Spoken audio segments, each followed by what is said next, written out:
안녕하세요, 민티저입니다. 오늘은 인텔 버전 3D V캐시라고 부르고 싶은 기술에 대해서 얘기를 해보려고 하는데요. 제가 목소리가 좀 많이 가라앉았어요. 감기가 지금 좀 심하게 걸려가지고. 그래서 요거는 좀 이해를 해주시고요. 이게 처음부터 쭉 이어서 봐야지 잘 이해가 되는 내용이니까 넘기지 마시고 쭉 보시면 좋을 것 같아요. 일단 AMD CPU 중에 최상위 제품이 7950X 3D 같은 제품이죠. 이 제품은 기존 CPU 다이에서 L3 캐시 부분 위에다가 또 다른 L3 캐시를 추가로 적층을 해서 L3 캐시 용량을 128MB까지 늘리는 제품이잖아요. 3D V 캐시도 패키징 신공정을 통해서 만들어진 거죠.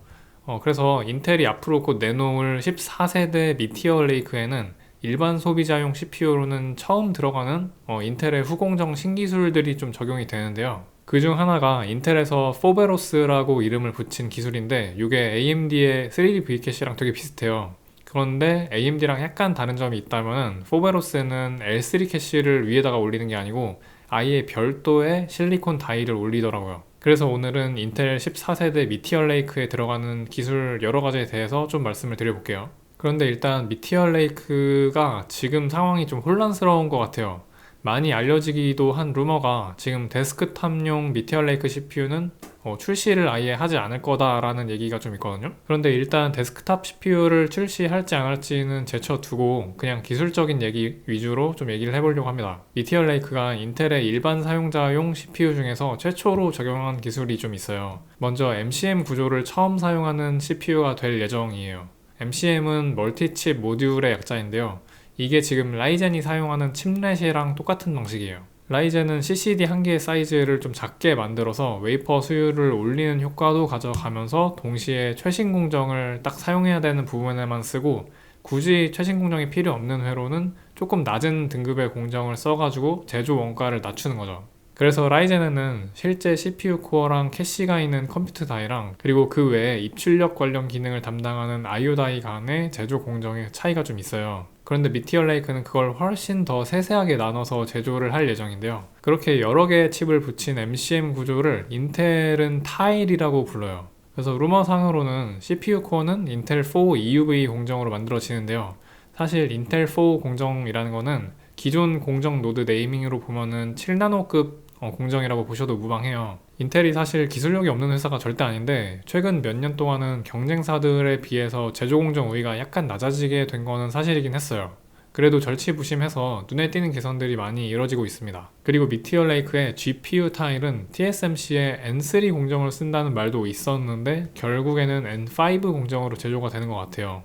이거는 5나노미터급 제조 공정이고요. 인텔이 직접 만들지 않고 TSMC에다가 주문을 해서 제작을 하게 됩니다. 그리고 SoC 타일이랑 IO 타일은 TSMC의 N6 공정 그리고 이 모든 동작 코어를 붙이게 되는 이제 베이스 타일이라고 하는 게 있는데 요거는 인텔의 22나노미터 공정에서 만든다고 해요. 자, 근데 약간 이해가 안 되는 부분이 있을 수가 있어요. 아까 전에 초반에 말씀드린 포베로스라는 게 이 타일 구조랑 무슨 상관인가 하는 거죠. 이거는 3D V캐시처럼 위로 쌓은 게 아닌 것 같잖아요.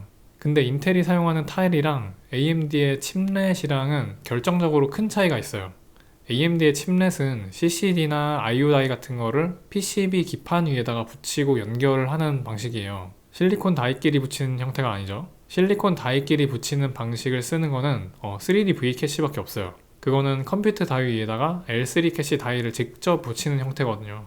근데 인텔의 타일이라는 게 바로 그렇게 다이끼리 직접 붙이는 구조로 되어 있는 거예요. 아까 전에 베이스 타일이라고 부르는 게 인텔의 22나노미터 공정으로 만들어진다고 말씀드렸잖아요.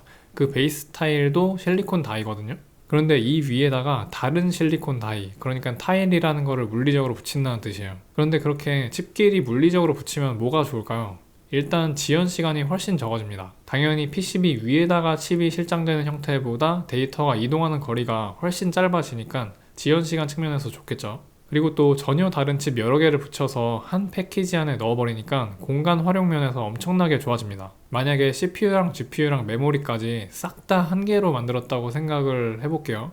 그리고 그게 노트북에 들어간다면은 굳이 메인보드를 크게 만들지 않아도 되니까 그 공간에다가 배터리를 추가로 넣겠죠. 그래서 이렇게 사이즈가 작아지는 장점도 있고요. 또 그렇게 하나로 만들어버리면은 이제 칩 내부에서 통신을 하게 되니까 전력 소모도 엄청나게 줄어들게 됩니다. 그러니까 배터리는 더 커지고 전력 소모는 더 줄어서 노트북 사용 시간이 획기적으로 늘어날 수도 있어요. 그런데 이렇게 장점들이 있긴 한데 이게 만들기가 어려운 게 문제겠죠. 포베로스라는 거는 버전이 몇 가지가 있는데요. 제가 인텔 자료를 보면서 같이 말씀을 드릴게요. 여기 보시면 인텔 4 공정이라고 하는 거에 미티어 레이크가 들어가 있죠. 그리고 익스트림 UV 리소그래피라고 되어 있고요. 이게 EUV 공정을 뜻하는 말이에요. 인텔에서는 포베로스의 버전을 갖다가 그냥 포베로스, 그리고 포베로스 옴니, 그리고 포베로스 다이렉트 뭐 이렇게 해가지고 하위 버전을 만들어 놨어요. 근데 개인적으로 이런 네이밍 방식은 좀 너무 헷갈리는 것 같더라고요. 차라리 포베로스 1.0 그리고 2.0, 3.0 이런 식으로 버전업을 시키는 게 낫지 않았을까 하는 생각이 드는데, 뭐 아무튼 포베로스는 여기 보시는 것처럼 요게 위 칩, 요게 아래 칩인데요. 요게 위아래 칩 사이에 이렇게 동그랗게 뭔가 동글동글한 것들로 위아래가 연결이 되어 있죠. 요거를 갖다 범프라고 하는데 이게 금속으로 되어 있고요. 원래도 반도체 칩을 만들면은 이 범프를 통해서 외부랑 연결을 해줘요. 그런데 포베로스에서는 이 범프를 통해서 위아래 칩을 붙이는 거죠. 그리고 이 범프의 피치가 작을수록, 그러니까 피치가 범프랑 범프 사이의 거리를 말하는데 이게 작으면 작을수록 범프가 많이 들어간다는 뜻이잖아요. 그래서 많이 들어가면 들어갈수록 위아래를 연결하는 통로가 많다는 뜻이고, 그러면은 좀 더 데이터 전송이 원활하게 되는 거죠. 그런데 그런 범프 피치 사이즈가 지금 미티어 레이크에 들어가는 거는 36 미크론이라고 합니다.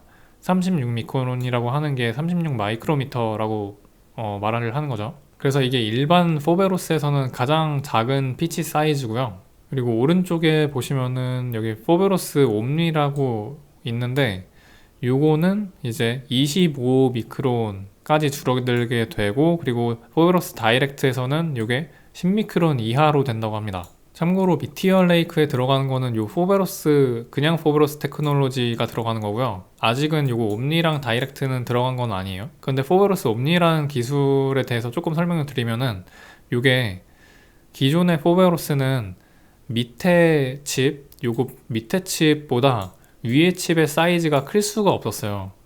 이게 밑에 칩이면은 위에 칩은 요 사이즈보다는 작도록 이렇게 설계가 됐어야 됐는데, 이 포베로스 옴니라고 하는 거는 여기 보시면 아시겠지만 이게 위에 올라간 칩이고, 그리고 요게 밑에 있는 칩이거든요.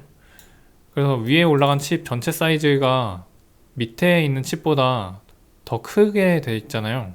요 사이즈가 요거보다 지금 크게 되어 있는데, 이렇게 된 형태의 칩도 이제 만들 수가 있대요. 그리고 추가적으로 전력 공급 선을 갖다가 별도의 레이어에다가 부착을 시켜가지고 이제 신호랑, 보통은 전력이랑 선이 교차되어 있거나 근접해 있으면 좀 노이즈가 많이 생길 수가 있거든요. 그런데 그거를 아예 이제 분리를 시킴으로써 완전 이제 차단하게 되는 효과를 이제 줬다고 합니다. 그래서 이렇게 범프 피치 사이즈만 작아지는 게 아니라 추가적인 개선도 이루어진다고 합니다. 자, 그래서 이렇게 포베로스라는 기술은 반도체 다이랑 다이를 수직으로 쌓는 기술인데요.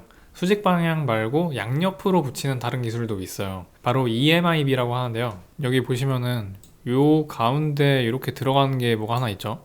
요게 EMIB인데 요게 Embedded Multi-Die Interconnect Bridge라고 하는 거를 줄여서 EMIB라고 부릅니다. 그러니까 이게 말 그대로 뭐냐면은 다이랑 다이 사이를 연결하는 브릿지 같은 그런 부분이에요. 그런데 이게 포베로스랑 어떤 차이가 있냐면은 제가 그림을 조금 그리면서 설명을 드려볼게요.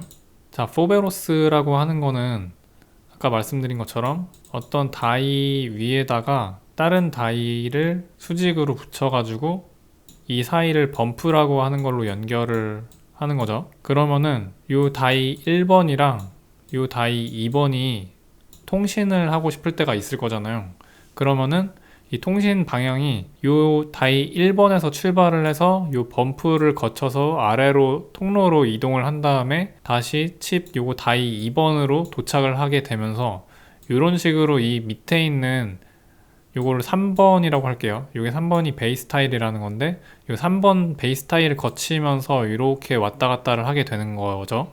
이게 포베로스의 기본적인 구조가 되는 건데, 그러려면은 이제 베이스 타일을 거쳐야 되니까 상대적으로 좀 거리가 멀단 말이에요. 데이터가 왔다 갔다 하는 길이가 좀 길어지는데, 이제 EMIB라고 하는 거를 설명을 드리면은 밑에 베이스 타일이 있는 거는 비슷해요.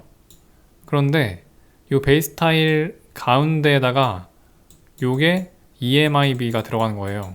여기 조그만하게 EMIB가 들어가고, 그리고 이 EMIB를 조금씩 공유하고 있어요. 이 1번이랑 2번이 살짝 맞닿고 있거든요. 여기 조금씩. 그래서 데이터 이동 자체가 요 EMIB를 통해서 요만큼으로 왔다 갔다 하는 거예요. 이렇게 왔다 갔다. 그러면 이 길이 자체가, 데이터의 통로의 이동 거리 자체가 이 1번 포베로스보다 2번이 훨씬 짧죠. 얘는 요만큼만 이동하면 되는데 요 포베로스에서는 요만큼을 이동을 해야 되니까 상대적으로 EMIB가 데이터 전송의 속도가 더 빠를 수 있겠죠. 그래서 인텔에서는 뭐 포베로스랑 EMIB 기술의 어떤 난이도 자체를 갖다가 뭐가 더 높다라고 얘기해 놓은 건 없는데, 제가 봤을 때는 EMIB 쪽이 조금 더 고사양, 고성능의 기술인 것처럼 느껴지고요.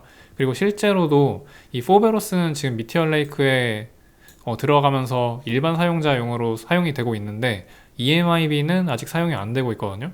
미티어 레이크에도 EMIB는 안 들어가요.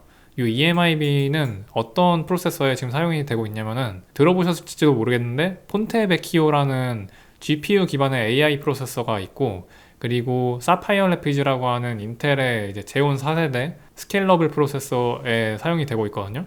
그래서 이게 폰테 베키오랑 사파이어 래피즈 예를 좀 들어보면서 말씀을 드려볼게요. 자, 그래서 보시면은 요게 폰테 베키오라고 하는 칩인데, 지금 칩 사이즈를 보시면 아시겠지만 장난 아니게 크죠?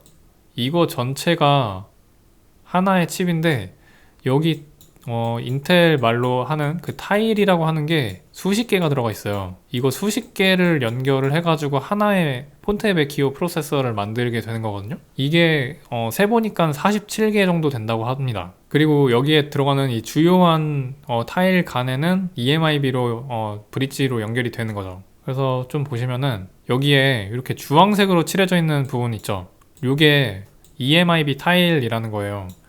그래서 이 위에다가 이런 다이 하나씩을 올리게 되면은 이런 모양으로 이제 올라가게 되는 거고, 여기 사이사이를 이렇게 공유를 하게 되는 거죠. 여기도 이렇게 공유하게 되는 거고, 그러면서 이 다이 사이를 왔다 갔다 데이터들이 이동을 하면서 통신을 하게 됩니다. 이 폰테베키오는 아마 PC만 이제 들어보신 분들이 많을 테니까 많이 못 들어보신 프로세서일 거예요. 근데 요거 사이즈를 보면은 거의 손바닥만 하더라고요. 그래서 이런 모듈들이 여러 개가 붙어가지고 이제 AI용 프로세서가 되는 거죠. 이렇게 서버 렉 같은 거에 들어가가지고 4개씩 혹은 뭐 몇 개씩 더 할 수도 있겠죠. 그러니까 최근에 엔비디아가 AI 프로세서에 굉장히 힘을 많이 주고 있잖아요. 그래서 뭐 A100이나 H100 이런 고성능 AI 전용 프로세서들이 많이 출시가 되는데, 거기에 대응해서 인텔도 이렇게 만들고 있는 거예요. 참고로 아까 전에도 말씀드렸지만 이 폰테 베키오는 GPU 베이스의 프로세서입니다. 그런데 이거 말고 사파이어 래피즈라는 것도 있다고 말씀드렸잖아요. 그 4세대 제온 스케일러블 프로세서. 그래서 사파이어 래피즈도 보시면은, 사파이어 래피즈는 이렇게 생겼대요. 이렇게. 이것도 장난 아니게 타일이 많이 붙어 있죠. 그래서 반도체 업계 전반적으로 이런 식으로 인텔의 타일 구조처럼 MCM 구조로 넘어가는 거는 어떻게 보면은 불가피한 그런 방향인 것 같고요. AMD가 조금 더 빨리 시작했다고 볼 수 있고, 이제 나머지 업체들도 좀 이런 식으로 움직이고 있는 것 같더라고요. 사실 그리고 엔비디아는 이런 식의 MCM 구조의 프로세서는 아직 나온 거는 없는 걸로 알고 있는데, 앞으로 그렇게 될 것 같아요. 제 생각에는 그렇게 가는 게 원가 측면에서 어쩔 수 없이 좋은 방향이기 때문에, 다이랑 다이를 연결하는 인터커넥션 그런 기술 쪽만 조금 많이 보강이 되면은 앞으로는 전체가 다 이런 식으로 만들어지지 않을까 생각이 됩니다. 그래서 AMD로 치면은 인피니티 패브릭이라는 거가 그런 인터커넥션 기술이 되는 거죠. 그래서 지금 인텔에서 포베로스라는 거는 일반 소비자용이랑 고성능 컴퓨팅용 모두 사용이 되지만, EMIB는 고성능 컴퓨팅 프로세서에만 사용이 된다고 보면 될 것 같아요. 일반 사용자용 프로세서는 일단 가격에 민감하기 때문에 돈이 많이 드는 기술은 좀 쓰기가 어렵잖아요. 그래도 시간이 지나서 공정 단가를 맞출 수 있는 시점이 오면은 EMIB나 그보다 더 진보한 기술도 분명 PC용 프로세서에 적용이 될 것 같습니다. 그래서 오늘의 결론은 인텔 주식 반등 가나요?